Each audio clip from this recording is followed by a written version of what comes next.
નમસ્કાર દર્શક મિત્રો, હું વિશાલ ઠાકોર વડોદરા વોઇસના તમામ દર્શક મિત્રોનું હાર્દિક સ્વાગત કરું છું. દર્શક મિત્રો, એક તરફ હિન્દુત્વની મોટી મોટી વાતો કરવામાં આવે છે, જ્યારે બીજી તરફ ધાર્મિક આસ્થાઓ સાથે ઠેસ પહોંચાડવાના કેટલાક કૃત્ય વડોદરા મહાનગરપાલિકા દ્વારા કરવામાં આવી રહ્યા છે. અને અત્યારે હાલ વડોદરા શહેરના તરસાલી ખાતે આવેલા કૃત્રિમ તળાવ ખાતે, જ્યાં વડોદરા વાસીઓએ 10 દિવસ દશામાની આરાધના કર્યા બાદ 10મા દિવસે જ્યારે વિસર્જન કરવામાં આવ્યું કૃત્રિમ તળાવની અંદર, અને તેના ગણતરીના દિવસોમાં જ હવે એ તળાવને ખાલી કરવામાં આવી રહ્યું છે. પરંતુ દર્શક મિત્રો, અમે કેટલાક દ્રશ્યો બતાવીશું કે જેની અંદર આ જે કૃત્રિમ તળાવ છે તેમાં જે દશામાની મૂર્તિઓ જે છે તે ખંડિત હાલતમાં અત્યારે હાલ છે. પૂરી રીતે મૂર્તિ ઓગળી પણ નથી, અને તે મૂર્તિને કચરાની જેમ ઉઠાવવામાં આવી રહ્યા છે. વડોદરા શહેરમાં એક બાજુ હિન્દુત્વની મોટી મોટી વાતો કરવામાં આવે છે, ધાર્મિક પરંપરા અને આસ્થાના જતનો દાવાઓ કરવામાં આવે છે, પરંતુ બીજી બાજુ જ હકીકત બિલકુલ જુદી જોવા મળે છે. પાલિકા દ્વારા તળાવોના બ્યુટિફિકેશનના નામે કરોડો રૂપિયાની યોજનાઓ અમલમાં મૂકવામાં આવે છે, મસમોટું કૌભાંડ આચરવામાં આવે છે, પણ જ્યારે વાત ધાર્મિક વિસર્જનની આવે છે ત્યારે લોકોની લાગણીઓ સાથે રમખાણ કરવામાં આવે છે. તાજેતરમાં જ દશામાના વિસર્જન પ્રસંગે કૃત્રિમ તળાવ બનાવીને તેમાં વિસર્જન કરવામાં આવ્યું હતું, પરંતુ થોડાક જ દિવસોમાં આ જ તળાવમાંથી માતાજીની મૂર્તિઓને ડમ્પર અને ટ્રેક્ટર વડે કચરાની જેમ ઠાલવી કચરામાં ફેંકી દેવામાં આવી રહી છે. આ દ્રશ્યો જોઈને માત્ર ભક્તો જ નહીં, પરંતુ સમગ્ર હિન્દુ સમાજની ધાર્મિક લાગણીઓને પણ ભારે ઠેસ પહોંચી રહી છે. માતાજી જેવી પૂજનીય દેવીઓની મૂર્તિઓને રસ્તા પર કચરા સમાન ઉપાડતી જોવું કોઈ પણ અત્યંત દુઃખ અને અપમાનજનક છે. પ્રશ્ન એ છે કે વારંવાર આ જ પરિસ્થિતિ ઊભી કેમ થાય છે? શું પાલિકા પાસે આ માટે કોઈ યોગ્ય વ્યવસ્થા નથી, કે પછી માત્ર બ્યુટિફિકેશનના નામે કરોડો ખર્ચવા પૂરતું જ હિન્દુત્વ છે? હવે ગણતરીના દિવસોમાં જ ગણેશ ચતુર્થીનો મહોત્સવ પણ આવનાર છે. 1.5 દિવસથી લઈને 10 દિવસ સુધી લાખો ભક્તો દ્વારા ગણેશજીની મૂર્તિઓ તળાવો અને કૃત્રિમ તળાવોમાં વિસર્જિત કરવામાં આવશે, પરંતુ ત્યારબાદ પણ ફરી એક વખત આ જ રીતના દ્રશ્યો જોવા મળશે. ડમ્પર અને ટ્રેક્ટર વડે ગણેશજીની પ્રતિમાઓને ઉઠાવી કચરાની જેમ ખસેડવામાં આવે છે. આ દ્રશ્યો એક જ ભક્તોના હૃદયને ઘાયલ કરે છે. તો બીજી તરફ હિન્દુ સમાજના ધાર્મિક પરંપરાનો પણ મજાક અહીંયા વડોદરા મહાનગરપાલિકા બનાવી રહી છે. સમાજમાં મોટો પ્રશ્ન ઉભો એ થાય છે કે જ્યારે તહેવારો અને ધાર્મિક વિધિઓ માટે કરોડોની તૈયારીઓ થાય છે, ત્યારે વિસર્જન પછી પ્રતિમાઓના સન્માનજનક સંભાળ માટે કોઈ યોગ્ય વ્યવસ્થા કે કોઈ પણ અન્ય વૈકલ્પિક વ્યવસ્થા કેમ ઊભી કરવામાં નથી આવતી? શું દેવ મૂર્તિઓને કચરા જેવી રીતે ઉઠાવવું ધાર્મિક આસ્થાનું અપમાન નથી? આવી પરિસ્થિતિમાં પાલિકા અને તંત્રને આ અંગે ગંભીરતાથી વિચાર કરવાની જરૂર છે. ધાર્મિક પ્રતિમાઓનો માન સન્માન સાથે વિસર્જન બાદ સંભાળ લેવો એ માત્ર ફરજ જ નહીં, પરંતુ ભક્તોની લાગણીઓનો સન્માન પણ છે. જો આવું ચાલુ રહેશે તો લોકોમાં અસંતોષ વધશે અને ધાર્મિક પરંપરાઓ પ્રત્યે વિશ્વાસ તંત્ર પરથી ઉઠતો જશે.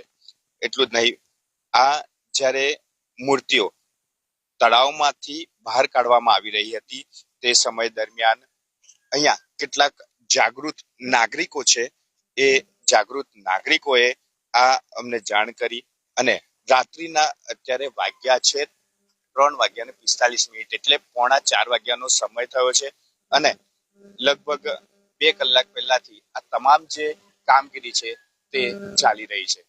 હવે આપણી સાથે જે ભાઈ છે તેમની સાથે વાત કરીશું કે તેઓ આવ્યા ત્યારે અહીંયા શું પરિસ્થિતિ હતી અને કયા પ્રકારે અહીંયા કામગીરી થઈ રહી હતી. જી ભાઈ, શું નામ છે આપનું, ક્યાં રહો છો?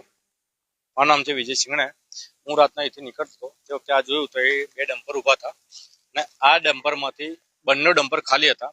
એમાં એક ટ્રેક્ટરમાં માલ ભરાઈ રહ્યો છે. હવે દશામાની જે મૂર્તિઓ છે, જે ખંડિત મૂર્તિઓ છે, બધી એમાં મૂકી રહ્યા છે. હવે એ કોર્પોરેશનની સબ કોન્ટ્રાક્ટમાં બતાવી રહ્યા છે, પ્રાઇવેટમાં બતાવી રહી છે. ડમ્પરો ખાલી અહીંથી જાય છે, એટલે એમના ભાડા ચૂકવી રહ્યા છે. અહીંના જે ડમ્પર ખાલી જાય છે એનો ભાડો ચૂકવે, એ વેરો કોને લાગે? વડોદરા શહેરના માથે જ પડશે, બરાબર છે. એ ખાલી ગયા, હવે આ ગાડી ટ્રેક્ટરમાં ભરાશે, ટ્રેક્ટરમાંથી ડમ્પરમાં ભરાશે, એટલે ટ્રેક્ટર વાળાનું બી ભાડું ચૂકવાશે, ડમ્પર વાળાનું બી ભાડું ચૂકવાશે. તો આવી રીતના કઈ સુધી ચાલશે? તો દર્શક મિત્રો, કહી શકાય કે વડોદરા મહાનગરપાલિકાના ભ્રષ્ટ અધિકારી અને ભ્રષ્ટ શાસકના ભ્રષ્ટ જે તમામ અધિકારીઓ છે તેમના દ્વારા મસ્ત મોટું કૌભાંડ આચરવામાં આવી રહ્યું છે. અત્યારે હાલ આપ જે પાછળના જે દ્રશ્યો જોઈ રહ્યા છો તેમાં એક ટ્રેક્ટર છે અને ટ્રેક્ટરની પાછળ ડમ્પર છે. ડમ્પરની અંદર હાલ સામાન નથી ભરાઈ રહ્યો. જે પણ આ મૂર્તિ છે તે તમામ મૂર્તિ અહીંયા જે પ્રાઇવેટ ટ્રેક્ટર છે એ ટ્રેક્ટરની અંદર આ તમામ જે મૂર્તિ છે માતાજીની તેને ઉઠાવવામાં આવી રહી છે.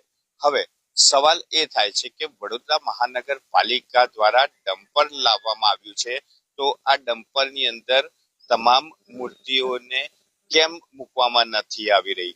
અને જે પ્રાઇવેટ ખાનગી ટ્રેક્ટર છે, સબ કોન્ટ્રાક્ટનું ટ્રેક્ટર છે, તેની અંદર આ તમામ મૂર્તિઓને લઈ જવામાં આવી રહી છે.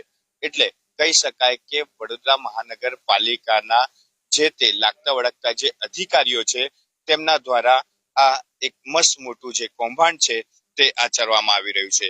એક તરફ બ્યુટિફિકેશનના નામે તળાવોના બ્યુટિફિકેશન કરવામાં આવે છે અને બ્યુટિફિકેશન કર્યા બાદ તમામ તળાવોને વિસર્જન માટે પ્રતિબંધ મૂકવામાં આવી દીધો.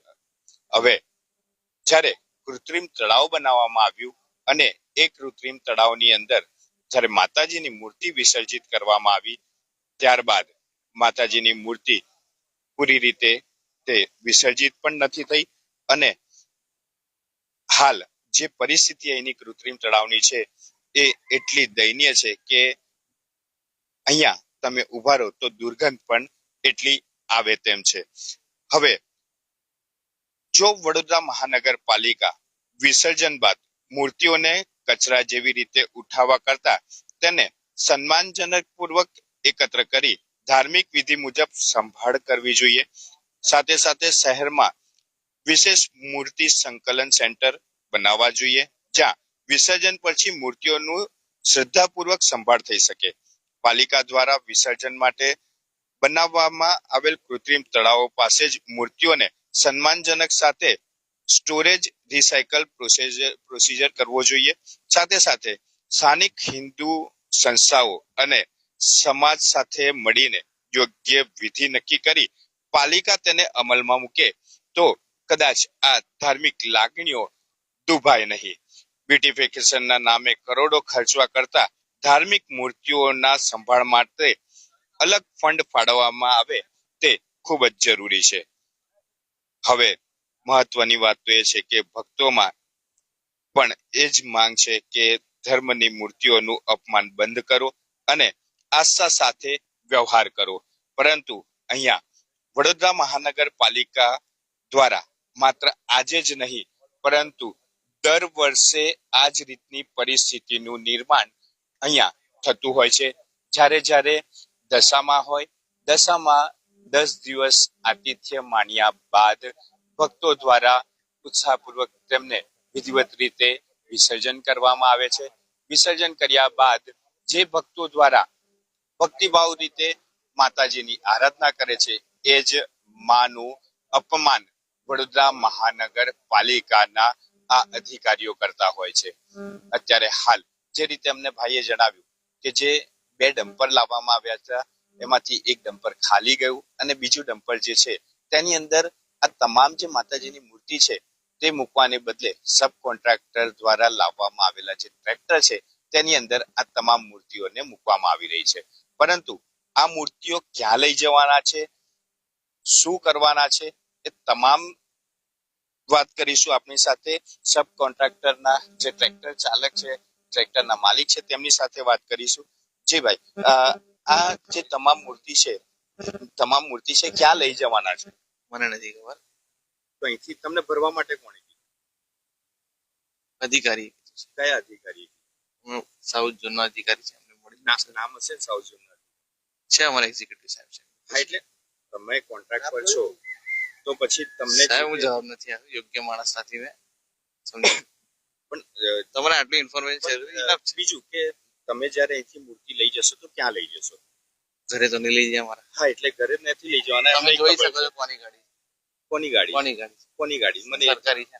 એમને પૂછો ને, અધિકારીને પૂછો. સબ કોન્ટ્રાક્ટર ની પણ ગાડી છે ને ઈ ગાડી. હા, તો હાઈટ અહીંથી હાઈટ માટે આપણે યુઝ કરીએ તો છીએ. અહીં ગાડી બીજું કઈ બી વ્યવસ્થા મૂકી શકાય. નહીં કાંઈ મારી પાસે નથી સાહેબ. ટ્રેક્ટર એક જ મારી પાસેથી લઈને આવ્યા છે કે તમે હોત તો તમારો અભિપ્રાય લે અને ટેબલ ખુરશી લઈને આવો છો. મને એ કહો હા. કે અત્યારે હાલ તમારો કોન્ટ્રાક્ટ છે કે નથી? તમને રસ એમાં છે. અમને રસ એ જાણવામાં છે કે અહીંથી જે પ્રતિમા જે તે નીકળી રહી અધિકારી છે, હશે તે પૂછો ને જવાનું. એ પ્રતિમા અધિકારી સાહેબ છે, તમે પૂછો અધિકારી સાહેબ. કોન્ટ્રાક્ટર છો. અધિકારી સાહેબ જઈને પૂછો બોસ. મારી વાત તો સાંભળો. નહીં આપું મારે Contractor છો. આન્સર. અરે પણ કોન્ટ્રાક્ટર છો. સાહેબ એવું કહું છું. હાથ આ રીતે ના દબાઈ. હા તો એ હું નહીં હાથ કહેતો, આ હું રીતે તમને ના એવું દબાય. કહું છું, બોસ હા, હું યોગ્ય વ્યક્તિ નથી તમને જવાબ આપો. અને મને કોઈ ભલે યોગ્ય interest નથી, પણ તમે અહીંથી લઈ જશો તો તમને કીધું હશે ને કે કોઈ તળાવમાં લઈ જવાનું, ગમે તે લઈ જવાની વાત તો કરી હશે. અધિકારીશ્રીને વાત કરશો સાહેબ. તો દર્શક મિત્રો, અત્યારે હાલ જે પરિસ્થિતિ છે, અહીંયા અમારો હાથ દબાવવાનો પ્રયાસ કરવામાં આવ્યો છે. હવે એવું નથી સાહેબ. જબરદસ્તી questioning કરો છો. એટલે તો તમને એટલી ખબર તો હોય, આન્સર નથી આપવાનો, પણ એટલી તો ખબર હોય ને કે ભાઈ આપણાને કઈ લઈ જાય છે એવું મને નથી. અહીં ગાડી કોન્ટ્રાક્ટર છે, કોન્ટ્રાક્ટર દ્વારા કહેવામાં આવી રહ્યું છે ખાલી અધિકારીએ અમને આ તમામ જે પ્રતિમા છે તે ડમ્પરમાં ભરવાની વાત કરી, પણ આ ડમ્પરમાં ભરીને મૂર્તિ ક્યાં લઈ જશે એ હજુ સુધી ખબર નથી. હવે સવાલ એ છે કે જ્યારે કોન્ટ્રાક્ટર અહીંયા આ તમામ મૂર્તિ ભરવા માટે આવે છે, જે તે અધિકારી દ્વારા એમને જણાવવામાં તો આવ્યું જ હોય કે આ મૂર્તિ ક્યાં લઈ જવી, શું લઈ જવી, કેવી રીતે લઈ જવી, અને એનું ફરી વિસર્જન કરવું કે પછી કોઈ જગ્યાએ દર વર્ષની જેમ અવાવરું જગ્યામાં ફેંકી દેવામાં આવે છે. અમુક વખત મળમૂત્રની અંદર પણ આ તમામ જે મૂર્તિઓ છે તે મૂકવામાં આવી હતી, અને જે તે સમયે ઇસ્યુ ઉભો થતા તમામ મામલો પણ પાલિકાએ થાળે પાડ્યો હતો. હવે જોવું એ રહ્યું કે આ જે પ્રતિમા છે એ પ્રતિમા ક્યાં કેવી રીતે લઈ જવામાં આવે છે અને એનું યોગ્ય રીતે ફરી પાછું વિસર્જન કોઈ દરિયામાં કે નદી કિનારે કરવામાં આવે છે કે કેમ તે જોવું રહ્યું. વડોદરાથી મેહુલ સાથે વિશાલ ઠાકુર, વડોદરા વોઇસ.